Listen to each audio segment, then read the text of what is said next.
La última vez que vimos un homenaje, y tal vez uno tan potente a la figura de Gustavo Cerati, fue cuando vimos en un video la interpretación de este tema de parte de Cecilia Menábar y Benito Cerati. Y Benito. Arriba de un escenario.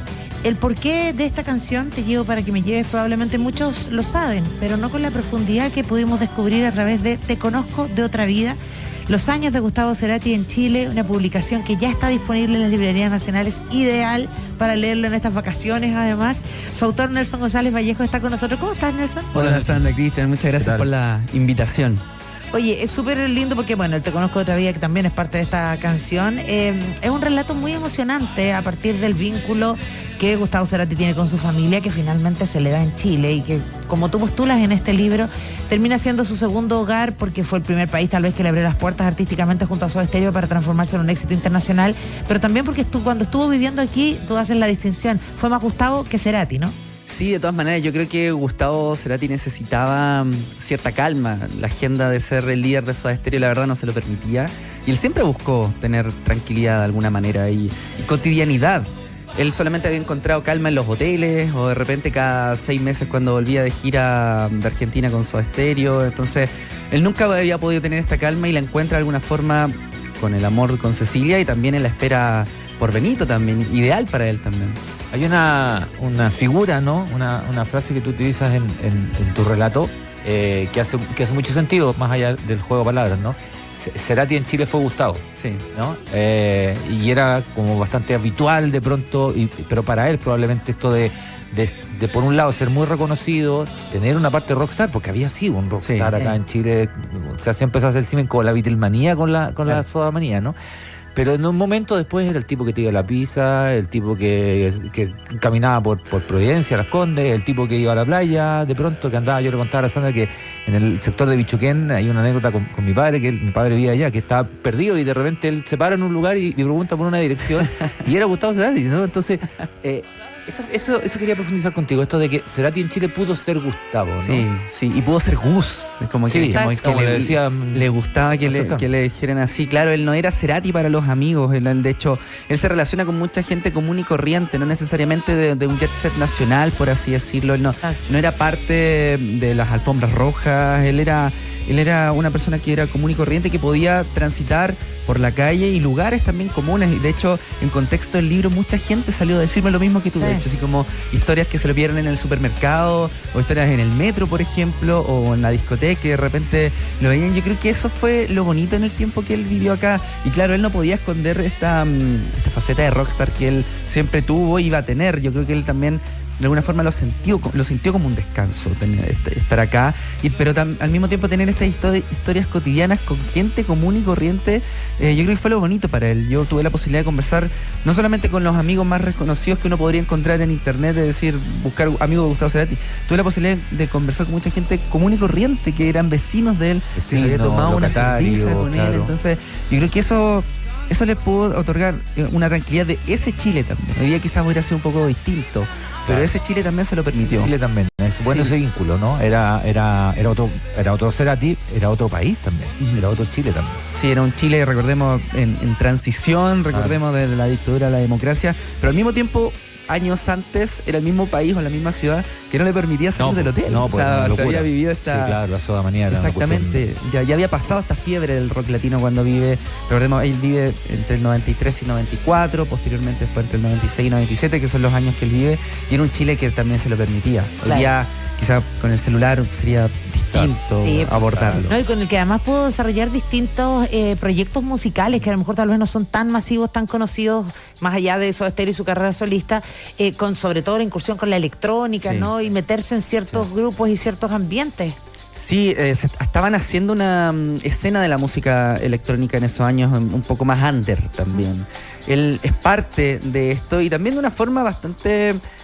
no sé cómo decir, menos glamorosa de la que él estaba acostumbrado. No había promociones por parte del sello discográfico, no había giras, era lo que él sentía en ese momento.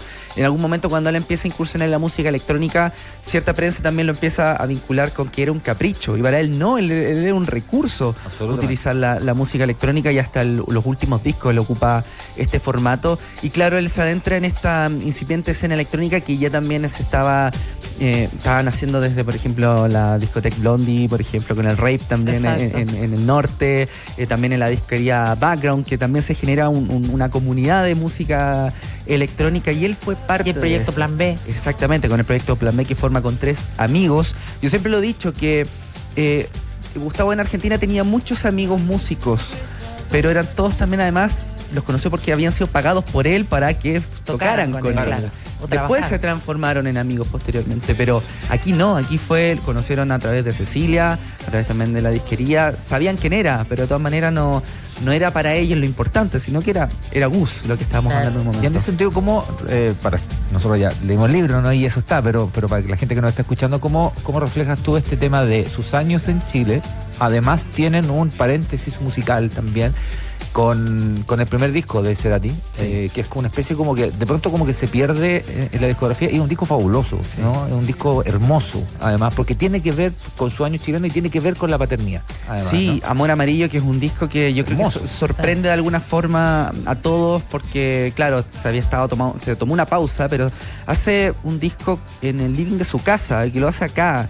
Él graba en el departamento que tiene en el límite de Las Condes con Providencia, graba este disco con la atmósfera del amor con Cecilia, que era un amor muy especial entre ellos, muy esotérico, era muy con los signos zodiacales, era muy, muy espiritual, y además Te conozco de otra vida, porque les dijeron que ellos venían de otra vida conectados. Y además con la espera de Benito, o sea, de hecho te llevo para que me lleves, que la canción de donde saco este título, termina además la canción con los latidos de Benito, que se escuchan, o sea, es todo hermoso, un clima, la verdad, que se generó en el living de su casa de una forma hermosa, y claro, termina haciendo Amor Amarillo, que es el resultado justamente de esta espera también que tenía Gustavo por Benito. Pero es bonito Cecilia, porque ahí describes además algunos elementos que obviamente uno no conocía, como por ejemplo que él mismo se había autoimpuesto terminar el disco antes de que Benito naciera, ¿no? Que era importante, que le costó, pero convenció a Cecilia para que hiciera los coros, para que tuviera mayor participación, pese a que ella siempre chequeaba y que daba como el visto bueno para efectivamente las canciones.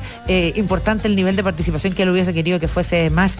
Nelson, pero además en este libro, obviamente tú en la parte de atrás lo puedes revisar, hay un montón de datos de archivo, lecturas que hiciste, entrevistas que hiciste, pero decides contar la historia más como una novela que citando a las personas con las que conversaste o los datos de donde sacaste las cosas. ¿Por qué así? Yo creo que era el tono que le quería dar. Yo creo que de alguna forma, si es que empezaba a citar, quizás se perdía cierto romanticismo, por así decirlo, que era justamente en la columna vertebral del libro, que es el romance entre Cecilia Amenábar y Gustavo Cerati. Entonces sentí que lo quise contar más como una crónica, más que como algo textual de citas. Sentí que se podía perder de alguna forma el tono que yo le quería dar. Hay unas conexiones, ¿no? que tiene Cerati, y tú las cuentas a través de llamados telefónicos, de anécdotas y de reuniones y de amistades, incluso con músicos que uno podría pensar que están en otro lado, en otro lugar del radar musical, ¿no? Yo soy de los que creen que los radares están bastante más cerca de lo que la gente o los cajones pareciera, pero por ejemplo con los Jaivas, cuando él se contacta, ¿no? Con la gente de los Jaivas, la admiración que tiene por el trabajo de Violeta Parra, ¿no? Él tiene una admiración muy profunda, y uno dirá, pero no tiene nada tiene mucho que ver, ¿no?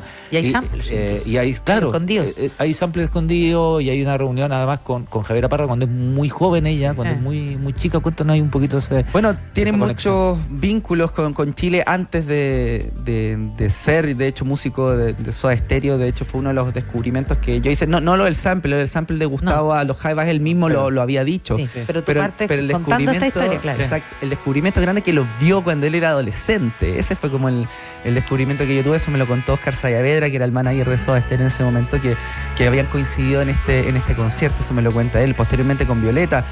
Tanto Violeta como los Jaivas vivieron en Argentina, claro. Entonces entre los 60 y los 70 ya posteriormente se escuchaba mucho, se consumía mucho esta música. Tus papás escuchaban a la Violeta. Exactamente, claro. Entonces de repente encontrárselo, Violeta Parra, es un sample que hace Gustavo en la canción Karaoke de La Carta, que es en la intro, que le dediqué a Roberto. Que la verdad es prácticamente imperceptible para el oído común, pero... Lo hace con máquinas, además. Exactamente, claro. Pero cuando uno le pone atención, se parece. Exacto. Realmente. Y con lo que los Jaivas, claro, una canción del aire al aire, de alturas de Machu Picchu, lo ocupa, que también es más imperceptible. Uno lo escucha en raíz del disco Bocaná y uno no lo nota. Si no fuera porque él lo dijo, no se lo llama a Gato Alquinta y le dice efectivamente usé esto para pedir permiso y avisar también. Exacto. Y claro, con Javiera Parra, con las primeras veces de Sodaca también la conoce, era muy chica, pero Javiera también ya se rodeaba del mundo musical y lo conoce, así hay mucho vínculo de Gustavo con la música chilena también. Sí, pues me acuerdo alguna vez hablando con la Javi, me contaba que esas primeras veces andaba hasta con uniforme. Sí. Entonces se fueron a meter como al hotel, era muy divertido. Programa de la tele. Exacto. Y son varios los nexos. Más allá de esto, después uno empieza a recordar lo de Nicole, el trabajo que es el único disco que él produce para otro artista, o la participación de Camilo Castaldi también en algún disco que después cuando lo hicieron en vivo lo hace con Juan Sativo, ¿no? Sí.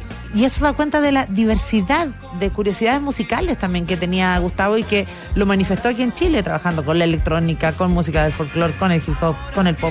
Sí, era una persona muy inquieta y lo que yo decía, que era una persona que le da lo mismo que dijeran que la música electrónica era un capricho para él o que era una moda. Él la verdad siempre estuvo dispuesto a utilizar los recursos que él estimaba conveniente para sus canciones y tú lo mencionabas, Sandra, también con el tema del folclore. Siempre hay folclore en la música de Gustavo Cerati, tanto con Soda Stereo como después ya en el final de sus discos con Fuerza Natural, está Cactus, que son canciones que se notan estas raíces andinas de arcoíris, también medio rock progresivo también que le gustaba mucho, y él siempre utilizaba todo lo que estuviera a su alcance, todo lo que estuviera escuchando, lo que pasó con Camilo Castaldi, por ejemplo. Él estaba escuchando mucho hip hop, entonces uno de repente dice, Gustavo Cerati escuchando hip hop, sí, lo hacía, tenía influencias de todo, él no cuestionaba, la verdad, no tenía prejuicios con la música. Nelson, bueno, tú también declaras en el libro que tú no eres contemporáneo, claramente eres muy joven, quien está viendo el streaming puede ver a Nelson González Vallejo, y que además en medio de la investigación quiero preguntarte con qué idea te quedas de Gustavo Cerati, porque incluso una amiga de repente cuando él vuelve y retoma las giras del Unplugged, ¿no? Lo ven nuevamente como rockstar y después de haber estado acostumbrado a ver a Gus, le dice, ¿quién eres tú? Una cosa así, ¿no? Quienes tuvimos oportunidades de cubrir a Cerati, de verlo en shows, de entrevistar y demás, teníamos la idea de que el tipo era un odioso, muy antipático, ¿qué quieres que te diga? Por lo menos mi percepción personal, y su equipo aún más. ¿Terminó siendo Gustavo una persona y Cerati un personaje? Yo creo que de alguna forma son dualidades que Gustavo tomó. O sea, Gustavo no era un rockstar 24/7. Quizás hay otros artistas que sí, que de repente se bajan del escenario y son la misma persona. En el caso de Gustavo, no. Yo quise también marcar esa distancia conmigo, con la edad, de que es como marcar esa... No, como que yo aquí vengo a contar algo desde la lejanía generacional. Claro, pero igual creciste escuchándolo. De todas maneras, pero yo nunca, por ejemplo, tuve la posibilidad de esperar un disco nuevo de Gustavo Cerati, en ese caso. Y sí, yo creo que había una dualidad de Gustavo del escenario con el que uno se podía encontrar posteriormente en la historia de esta amiga. Que era una persona que había conocido a Gustavo sabiendo quién era, pero no lo había conocido en otro contexto. Siendo en el ámbito familiar, más bien. Exactamente, en el ámbito familiar. Y de repente lo ve trabajando. Claro. Y era otra persona. La verdad, como que era irreconocible, me decía esta amiga, que era una amiga de Cecilia Menábar. Me decía que era totalmente irreconocible. Yo creo que el personaje de rockstar, por supuesto, pero me encuentro con un Gustavo. Mira, yo hasta el día de hoy, reporteándolo sin haberlo conocido, yo le digo Gustavo. Porque claro, la gente con la que yo entrevisté le decía así, o Gus. Claro. También yo me encuentro con que era una persona totalmente cotidiana y que él quería también cierta cotidianidad y tranquilidad también. Claro. Este vínculo incluso anecdótico, ¿no? Cuando la primera vez que conoce o sale con Cecilia Menábar, que ella era muy chica. Sí. Estaba en el colegio. Estaba en el colegio. Sí. Tiene como elementos muy como de historia bien especial, ¿no? Una historia como de lo que dices tú del rockstar que se termina enamorando de una chica, digamos, que no está de pronto dentro de los radares que podrían aparecer, considerando además que era muy chica y todo eso. ¿Cómo se fue construyendo esa relación en donde además ella cuando sale las primeras veces sale acompañada, tiene que pedir permiso?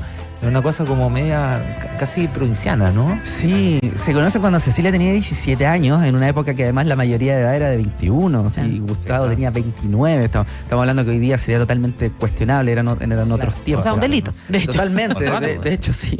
Y claro, hoy día ya sería una cosa distinta y sí, se empieza a construir, pero la verdad de una forma más paulatina, no es que se pusieron a pololear de inmediato, claro, Cecilia Amenábar. Pasa mucho tiempo, hay contacto de alguna forma esporádica de cierto tiempo. Sí. Gustavo, de hecho, después tiene otra pareja. Se casó por entre medio.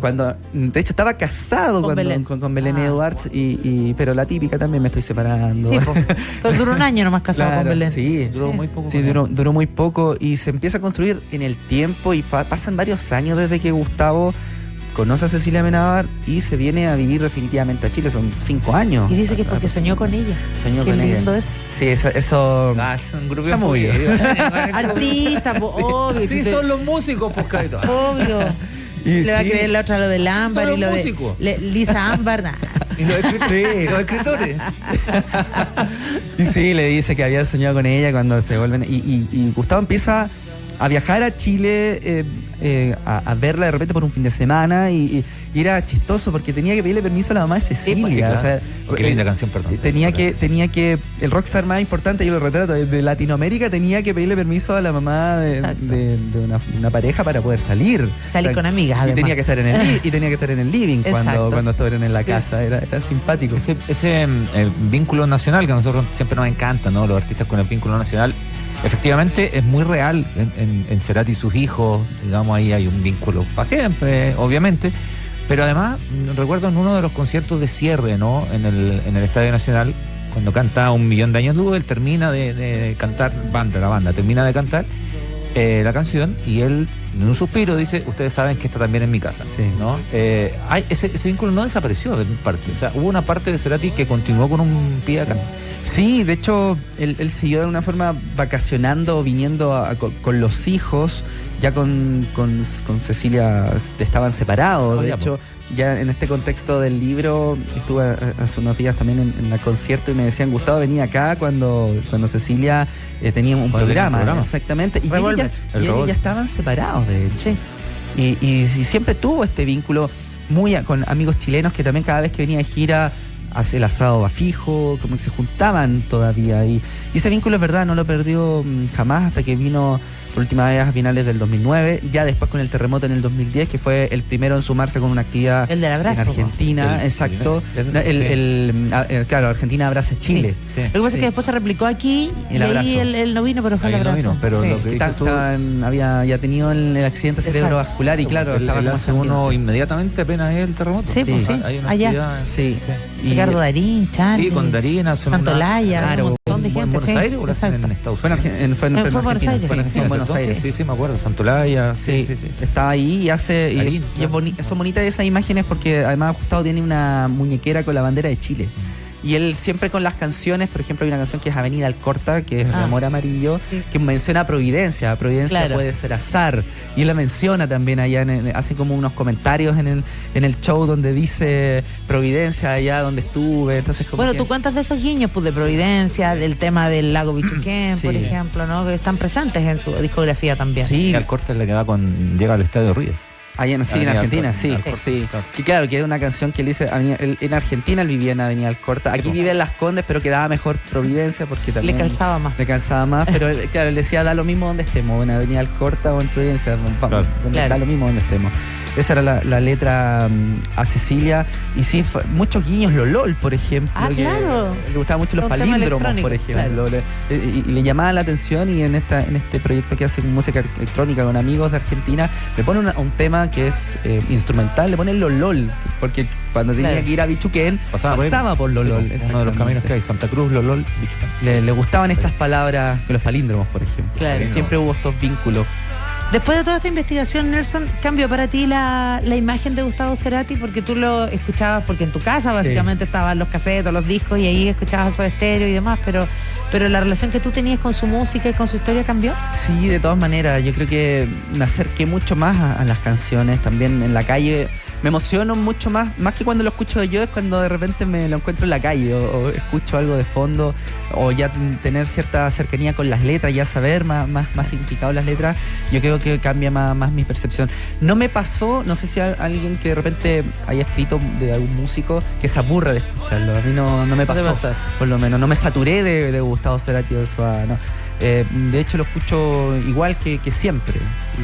No, pero bien, cambió para bien mi percepción. Ahí el resto yo creo que tiene que escucharlo. A mí me pasó que yo me ponía a leer el libro escuchando a Gustavo Cerati de fondo, cuando empecé a leer. Sí. Entonces eso hacía. Y obviamente uno pone como el aleatorio, entonces me aparecían muchos temas electrónicos. Y empecé a escuchar de una manera distinta esas canciones a partir de conocer un poco más la historia y toda la influencia. Pese a que a mí no me gusta la electrónica en particular, pero de verdad uno le hace como otra lectura. Ahí, sí, hay un puente.